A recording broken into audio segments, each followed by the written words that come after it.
Hello friends, welcome to my channel. आज हम बात करेंगे एचडीएल के बारे में। एचडीएल काफी टाइम से मैं होल्ड कर रहा हूँ और फिलहाल इसमें मेरी इन्वेस्टमेंट प्राइस क्या है और ये शेयर फिलहाल कैसा है, ये सारी चीजें मैं आपको बताने वाला हूँ। तो वीडियो एंड तक देखो और वीडियो अच्छा लगेगा तो जरूर चैनल को सब्सक्राइब करना। तो दोस्तों, सबसे पहले यहाँ पर आप देख सकते हो निफ्टी में काफी गिरावट आपको आज के दिन में देखने मिली है। यानी मार्केट काफी बुरी तरह से आज के दिन गिरा है, लेकिन एक शेयर जो है मेरे पोर्टफोलियो के अंदर, ऐसे दो शेयर है लेकिन यहाँ पर मैं एक शेयर जो है जो आज बढ़ा है उसके बारे में बात कर रहा हूँ, वो है एचडीएल। ठीक है, तो एचडीएल का क्या हाल हुआ है ये मैं पहले दिखा देता हूँ। ठीक है, और उसके बाद यहाँ पर किस तरीके से उसमें और भी आगे एक्सपेक्टेड है प्राइस या क्या टारगेट हो सकते हैं, या यहाँ से ये कुछ दिनों बाद फिर से रिवर्स ना हो जाए, तो ये सारी चीजें हम देखने वाले हैं। तो फिलहाल यहाँ पर देख सकते हो निफ्टी यहाँ पर एक महीने से ये खुद गिरा हुआ है, यानी निफ्टी खुद इतना भाग नहीं रहा है, यानी मार्केट ही कुछ अच्छा चल नहीं रहा है एक महीने से। तो सोच लो बाकी के शेयर्स का क्या हाल होगा। ठीक है, मार्केट अगर नहीं चल रहा है, इंडेक्स काम नहीं कर रहा है, तो हमारे शेयर्स का भी बुरा ही हाल होता है। तो एक महीने से बहुत सारे शेयर्स यहाँ पर, कुछ गिने चुने शेयर्स थोड़े ऊपर जा सकते हैं, लेकिन मेजोरिटी शेयर्स यहाँ पर डाउन में आपको मिलेंगे। 6 महीने से अच्छे रिटर्न दिए थे, लेकिन यहाँ पर एक साल में निफ्टी ने कोई अच्छे रिटर्न दिए नहीं है। जस्ट आधा % यहाँ पर लोगों को इसने कमा के दिया है। तो एक साल से कोई कमाई ये शेयर इंडेक्स के अंदर नहीं हुई है, लेकिन शेयर के अंदर दिखा देता हूँ। तो एचडीएल का शेयर यहाँ पर मैं दिखा देता हूँ। देखो, एचडीएल के शेयर में अगर आप इन्वेस्टेड रहते तो यहाँ पर मैं थोड़ी हिस्ट्री दिखा देता हूँ। ठीक है, तो ये एक शेयर जो है फिलहाल एक टाइम पे 1000 रुपए के ऊपर का ये शेयर था। याद रखना, ये चीज़ काफ़ी काम आएगी, क्योंकि नॉर्मली क्या होता है कि अच्छा शेयर आप पकड़ते हो। 1000 रुपये का एक टाइम पे ये शेयर था, आज उसका भाव देखो, ये 5 रुपये 55 पैसा जो नज़र आ रहा है, यानी 99% ये गिर चुका है। तो ये होता है, ये रियलिटी है मार्केट की, और इसी से बहुत लोग डर जाते हैं कि यार अगर कल जाके कंपनी बंद हुई तो। मेजॉरिटी लोगों में डर होता है, लेकिन बहुत सारे लोग बिंदास मार्केट में आ जाते हैं, और कुछ लोग स्मार्ट होते हैं कि एकदम गिरने के बाद आ जाते हैं, और कुछ लोग देखो अच्छा स्टॉक करके कभी कभी बड़े स्टॉक भी ले लेते हैं, लेकिन वहां पर अगर कंपनी के मैनेजमेंट में कोई गड़बड़ी हो गई, ठीक है, मैनेजमेंट ने कुछ घपला किया या कुछ स्कैम किया, तो उसकी वजह से पूरा शेयर का पूरी हालत बेकार हो जाती है। ठीक है, या कंपनी की पूरी हालत बेकार हो जाती है। तो यहाँ पर यही चीज़ ये कंपनी के साथ भी हुई थी, लेकिन यहाँ पर जस्ट मैं शॉर्ट में चीज़ें आपको बताने वाला, समझाने वाला हूँ। तो नॉर्मली यहाँ पर देख सकते हो एक टाइम पे 1000 रुपये का शेयर का भी ये हाल हो सकता है। तो यहाँ पर ये टाइम पे तो मैं इन्वेस्टेड नहीं था, लेकिन जब मैं इन्वेस्टेड हूँ और मेरा अभी का प्राइस क्या है ये भी मैं बताने वाला हूँ। तो फिलहाल यहाँ पर देख सकते हो ये शेयर जो है वहां से गिर के, मतलब ये 2008 में जो मार्केट गिरा था उसमें इसका हाल ये बुरा हुआ है। ठीक है, तो अगर 1000 का शेयर यहाँ पर 80 या 73 के आसपास भी यहाँ पर नजर आ रहा है, तो 73 तक गया, फिर वहां से थोड़ा शेयर ऊपर गया, 300 350 हुआ। तो वो टाइम पे जिसने खरीदा उसको थोड़ा फायदा हो गया, लेकिन वहां से फिर से, लेकिन वो 1000 का प्राइस फिर से दोबारा इसने नहीं दिखाया। ठीक है, लेकिन यहाँ पर इन्वेस्टर को थोड़ा निकलने का मौका दिया इसने, थोड़ा बढ़ के। लेकिन बहुत लोग उम्मीद में रहते हैं कि यार हमारा प्राइस फिर से आ जाए। इसीलिए मैं कहता हूँ कि मैं, अगर मेरा शेयर कोई गिरता है तो मैं प्राइस के पास जाने की कोशिश करता हूं, क्योंकि प्राइस हमारे पास रिटर्न नहीं आ सकता। ठीक है, तो इसीलिए गिरावट में मैं खरीदता हूं। एक बार मौका मिल जाता है, ठीक है, नहीं तो कभी कभी मौके नहीं मिलते। लेकिन फिर भी कंपनी काफी सर्वाइव कर रही है, 2007 से देखो अभी तक है। और यहाँ पर देख सकते हो उसका काफी बुरा हाल हो गया था। यहाँ पर ये 34 के भाव पे भी था, और उसके बाद फिर से 100 के ऊपर गया था, फिर से 20 रुपया हुआ। तो काफी अप डाउन किए हैं। ये 1 रुपया 70 पैसा के आसपास भी यहाँ पर नजर आएगा। 2019 में ये नजर आ रहा है, और मार्च में यहाँ पर दिखा देता हूँ, मार्च में भी काफी इसका बुरा हाल हुआ था। 1 रुपया 35 पैसे का ये शेयर हो गया था। तो काफी बुरा हाल में देखो, ये टाइम पे जिसने भी इन्वेस्ट किया 1 रुपया 35 पैसे पे, देखो कुछ लोग पेनी स्टॉक इसलिए करते हैं क्योंकि ऐसे भाव पे खरीदने के लिए, ऐसे भाव पे खरीदने के लिए हिम्मत भी चाहिए, डेयरिंग भी चाहिए, क्योंकि ये पैसा आया तो बढ़ के आएगा या फिर वो पूरा लेके जाएगा। ठीक है, आपका पूरा कैपिटल खा जाएगा अगर आप उसमें ज़्यादा से ज़्यादा क्वांटिटीज लेके रख देते हो तो। ठीक है, तो यहाँ पर जिसने भी ये टाइम पे रिस्क लिया, ये टाइम पे क्वांटिटीज खरीदी, ठीक है, उसको देखो 4-5 गुना तो पैसा बना के इसने दिया है। ठीक है, तो इसीलिए लोग पेनी स्टॉक करते, क्योंकि इसके बाद ये फिर से अच्छी मूवमेंट देने लगा। यहाँ पर देख सकते हो, और ये 7-8-9 रुपए तक भी ये गया था। अभी का अगर 52 वीक हाई देखोगे 9.30 का है। तो ये शेयर ने काफी अच्छे रिटर्न्स भी दिए हैं, लेकिन यहाँ पर पेनी स्टॉक है तो पेन ही ज्यादा देता है प्रॉफिट से ज्यादा, तो पेन ही होता है इसके अंदर। ठीक है, आपको तकलीफ ही होगी, और यही चीज की वजह से मोस्ट ऑफ लोग ऐसे स्टॉक में भी इन्वेस्ट करते हैं, क्योंकि इसमें मल्टीबैगर रिटर्न्स भी उनको नजर आते हैं। लेकिन ये कंपनी के फंडामेंटल कोई अच्छे नहीं होते, और ना कुछ चीजें इसमें अच्छी होती है। ठीक है, तो यहाँ पर मैं दिखा देता हूँ। तो फिलहाल यहाँ पर कुछ फंडामेंटल चीजें भी मैं दिखा देता हूँ, और ये शेयर का आज का यहाँ पर भाव देख सकते हो, या कुछ दिनों से मार्केट देख सकते हो। तो ये मार्केट में यहाँ पर आप देख सकते हो, ये शेयर है ना 18% बढ़ गया है। यानी ये शेयर 2-3 दिन से तो सर्किट मार रहा है। यहाँ पर स्टार्टिंग में तो अप डाउन कर रहा था, लेकिन 3 दिन से तो काफ़ी अच्छा ये सर्किट मार के ऊपर की ओर जा रहा है। और भी यहाँ पर उम्मीद है कि ये शेयर थोड़ा सा और ऊपर जाके, मतलब देखो सर्किट लगता है तो कुछ दिन लगता है, फिर उसके बाद फिर से डाउन सर्किट भी लगने के चांसेस होते हैं। तो सर्किट पे ज़्यादा आपको ट्रस्ट नहीं करना चाहिए। जब ये न्यूज़ में होता है तो न्यूज़ इसके बारे में कुछ तो होती है, तभी शेयर्स मूवमेंट करते हैं ऐसे पेनी स्टॉक।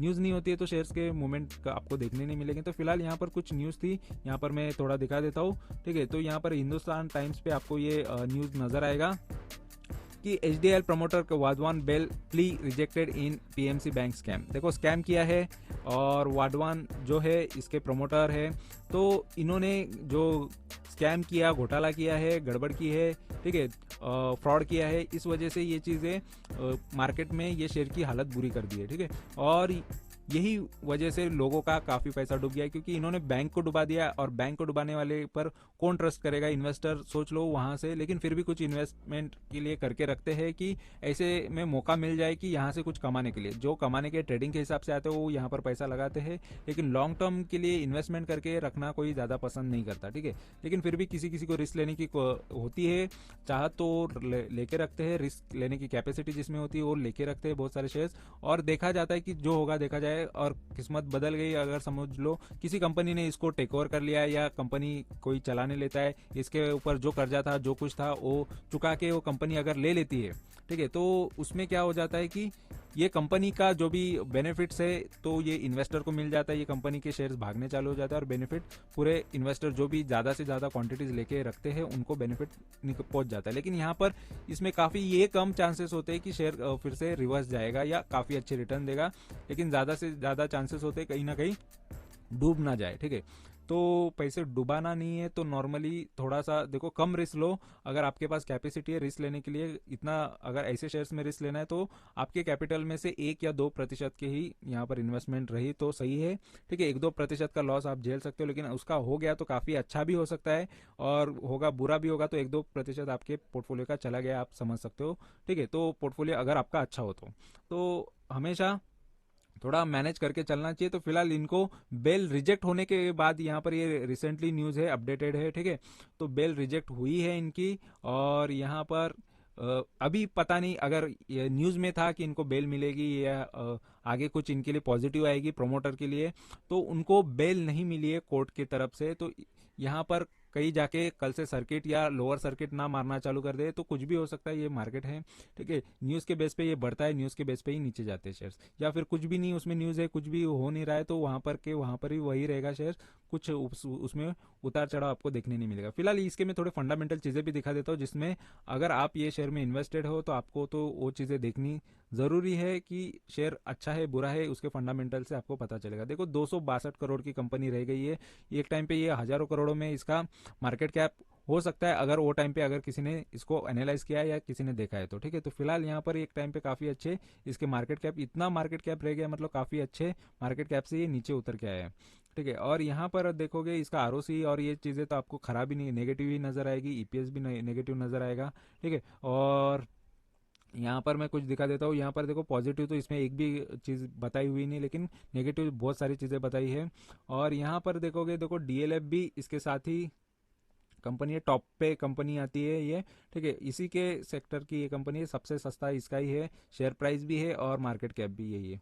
और क्वार्टरली रिजल्ट देखो कंपनी के कंटिन्यूसली अगर देखोगे तो एक्सपेंसेस ज़्यादा है कंपनी के और इनकम कम है। ठीक है, या सेल्स कम है, खर्चे बहुत है कंपनी के। फिलहाल तो स्टार्टिंग में देखो काफ़ी ज़्यादा खर्चा, देखो 346 करोड़ का एक टाइम पे सेल कर रही थी 2019 में, उसके बाद देखो सेल्स का एक्सपेंसेस उससे भी ज़्यादा, फिर उसके बाद सेल्स देखो काफ़ी कम है, तो कुछ भी नहीं है, ना के बराबर कंपनी का सेल्स है, और एक्सपेंसेस तो ज़्यादा नज़र आ रहे हैं। और यहाँ पर देखो घाटा तो बहुत है, ऑपरेटिंग प्रॉफिट मार्जिन बहुत नेगेटिव में है, और यहाँ पर नेट प्रॉफिट भी नेगेटिव में ही है। तो कंपनी घाटा कर रही है, यहाँ पर पूरा माइनस माइनस माइनस नज़र आएगा आपको। तो और ये अदर इनकम में भी एक बार देखो 13-14 हज़ार करोड़ का कंपनी ने लॉस भी किया है। तो कंपनी काफ़ी लॉस मेकिंग कंपनी बन गई है और काफ़ी लॉस कर रही है। तो ऐसे कंपनीज में पैसा देखो, ये रिस्क पे पैसा बनेगा ऐसा बनेगा नहीं, जो ज़्यादा रिस्क लेता है उसका बन सकता है। ठीक है, नहीं तो नॉर्मली डूबने के ज़्यादा चांसेस होते हैं। हाई रिस्क हाई प्रॉफिट हमेशा होता है, और उतना ही हाई रिस्क प्रॉफिट ज़्यादा लेना है तो रिस्क ज़्यादा लोग लेते हैं, लेकिन यहाँ पर कैपिटल बचा के चलना चाहिए, मुझे ऐसा हमेशा लगता है। कोई भी अगर मार्केट में लॉन्ग खेलना है, लॉन्ग टिकना है तो, नहीं तो आप अगर कैपिटल ही नहीं बचाओगे 10 बार आपको कैपिटल का जुगाड़ करना पड़ेगा, नहीं तो पूरा आप फिर मार्केट से भाग सकते हो अगर आप में इतनी हिम्मत नहीं है कि आगे जाके फिर से रिटर्न्स लिया जाए ये शेयर से। तो फिलहाल यहाँ पर देख सकते हो ये शेयर ने इसका प्रॉफिट एंड लॉस भी अगर देखोगे तो नेट प्रॉफिट ये माइनस में ही आपको नजर आएगा कंटिन्यूसली। एक टाइम पे देखो काफी अच्छा प्रॉफिट तो था, प्रॉफिटेबल कंपनी थी, 896 करोड़ का, फिर 387, तो प्रॉफिटेबल कंपनी का ये बुरा हाल हुआ है। 1800 करोड़ का कंपनी का सेल था, 920, तो यहाँ पर देखो 1000 करोड़ का 1100, तो कंपनी के सेल एक टाइम पे हजारों करोड़ों में थे।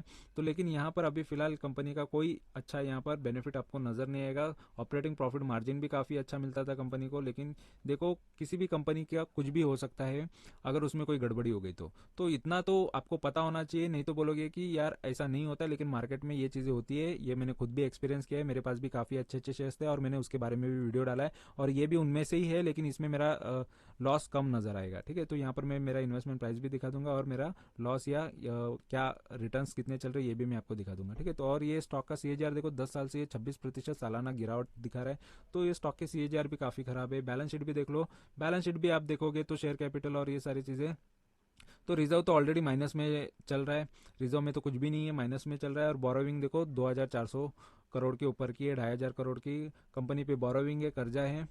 और यहाँ पर शेयर होल्डिंग में देख लो, फॉरेन के इन्वेस्टर का यहाँ पर पुराना ही यहाँ पर दिखाया हुआ है, लेटेस्ट इनके पास कोई डेटा नहीं है कि इन्वेस्टमेंट, तो सबसे ज्यादा इन्वेस्टमेंट पब्लिक की ही निकलेगी। ये पुराना जो है उसके हिसाब से ये दिखा रहा है, लेकिन नया इन्वेस्टमेंट अगर देखोगे तो उसके अंदर मेजोरिटी स्टॉक पब्लिक को ही चिपकाया जाता है, पब्लिक के पास ही रहते हैं। ठीक है, तो यहाँ पर ये स्टॉक आपने देख लिया, लेकिन यहाँ पर मैं मेरे इन्वेस्टमेंट प्राइस और बाकी चीजें भी दिखा देता हूँ। तो ये देख लो, फिलहाल ये आज के दिन का पोर्टफोलियो का हाल है। तो पोर्टफोलियो में आज के दिन में काफी ये रेड नजर आएगा, कुछ कुछ शेयर्स यहाँ पर पॉजिटिव में नजर आएंगे। ठीक है, और एचडीएल मेरा सबसे यहाँ पर देखो थर्ड लास्ट पे है, 32% के यहाँ पर ये लॉस दिखा रहा है। ठीक है, इसमें भी इन्वेस्टमेंट थोड़ी कम ही है, ज्यादा इन्वेस्टमेंट नहीं है। और यहाँ पर मैं यहाँ पर दिखा देता हूँ, तो मार्केट देखो, ये मार्केट जो है उसके बारे में बताया हुआ है। मार्केट फिलहाल हाई से 4-4.5% डाउन पे है, और ये यहाँ पर देख सकते हो ये एचडीआईएल इसके हाई से 42% डाउन पे, तो ये यहाँ पर ये इसके टारगेट बन जाते हैं। देखो यहाँ पर ये शेयर में से मैं कब का निकल जाता, 10.5 के भाव पे मुझे निकलना था इस पे, लेकिन यहाँ पर ये शेयर देखो 9.78 तक जाके आया था, तो मेरे टारगेट से थोड़ा सा नजदीक जाके आया था। लेकिन अगर ये टारगेट होता तो अभी तक मैं निकल गया होता। तो ये एक साल में ही इसने ये टारगेट के आसपास आ गया था, लेकिन निकलने का मौका नहीं मिला, क्योंकि यहाँ पर देखो मेरा प्राइस जो है, इन्वेस्टमेंट प्राइस है 8.30 का है, ये एवरेज प्राइस है। मेरा भी इसमें हाई प्राइस पे ही था, लेकिन इतना हाई पे नहीं था, हजारों इसमें नहीं था, तो हाई प्राइस से यहाँ पर एवरेज करके ये शेयर का प्राइस मेरा 8.30 हो गया। ठीक है, तो इससे भी ज्यादा यहाँ पर एवरेज ज्यादा नहीं कर रहा हूँ, क्योंकि नॉर्मली देखो ज्यादा रिस्क नहीं लेना चाहिए, नहीं तो आपका ज्यादा से ज्यादा इसमें क्वांटिटीज खरीद लोगे, कल जाके अगर कंपनी डीलिस्टेड हो गई तो आपका बहुत बुरा हाल होगा। क्योंकि डीएचएफएल इसी की कंपनी, इसी के साथ में थी, भाइयों की कंपनी थी, ये साथ वाले ही है। और उन दोनों ने देखो, डीएचएफएल तो डूब गई कंपनी, और साथ में ये भी डूब ना जाए, क्योंकि डीएचएफएल का भी बिजनेस सेम है, उन्होंने भी फ्रॉड किया, उसका भी सेम सीन है और इसका भी सेम है। तो मेन चीज है कि आपको कैपिटल बचा के रखना है, नहीं तो आपका पूरा हालत खराब हो जाएगी। रिस्क लेना है तो काफी लिमिटेड में रिस्क लेके रखना है, नहीं तो अगर इसमें लालच में आके ज्यादा क्वांटिटीज खरीद लोगे, कहीं जाके समझो लाखों में या 20 लाख 30 लाख के ऐसे शेयर्स खरीद लोगे, मार्केट में कभी मिलते हैं, कभी कभी नहीं भी मिल सकते, लेकिन कभी कोशिश भी कर लोगे तो पूरा का पूरा डूबने के ज्यादा चांसेस होते हैं। तो फिलहाल यहाँ पर देखो, जितना लिमिट में कर सकते हो उतना लिमिट में लॉस लेना चाहिए। तो फिलहाल यहाँ पर देखो थोड़ा बहुत लॉस चल रहा है, लेकिन ये देखो ऐसे सर्किट ये मारते रहा कंटिन्यू, तो ये फिर से मेरे टारगेट के आसपास आके या टारगेट अचीव करके दे सकता है। लेकिन यहाँ पर न्यूज बेस पे होता है, तो मोस्ट ऑफ देखो कभी कभी सडनली आती रहती है, अप डाउन चलते रहता है ऐसे शेयर्स में, पेनी स्टॉक में। तो फिलहाल ये स्टॉक में से तो देखो अभी तक मैं निकला नहीं हूँ, लेकिन जब मैं निकलूंगा उसके ऊपर भी वीडियो होगा। तो जर्नी कब से थी और क्या मेरा एक्चुअल में स्टार्टिंग में क्या इन्वेस्टमेंट प्राइस था, ये सारी चीजें मैं दिखाने वाला हूँ। ठीक है, और मैंने पहले भी वीडियोस डाल चुका हूँ इस पर, मेरे चैनल पे आपको मिल जाएंगे एचडीएल के बारे में।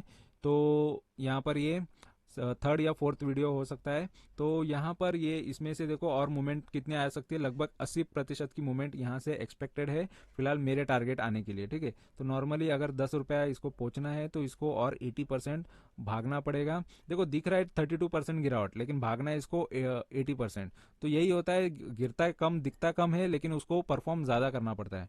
तो यही एक खासियत होती है, जब शेयर आपको गिरावट में मिलता है तभी खरीद लेना चाहिए, क्योंकि इतने प्रतिशत के रिटर्न मिलने के ज़्यादा चांसेस होते हैं। लेकिन ऐसे शेयर से थोड़ा सा बच के रहना चाहिए, नॉर्मली ऐसे शेयर ज़्यादा लॉस करा सकते हैं, ठीक है।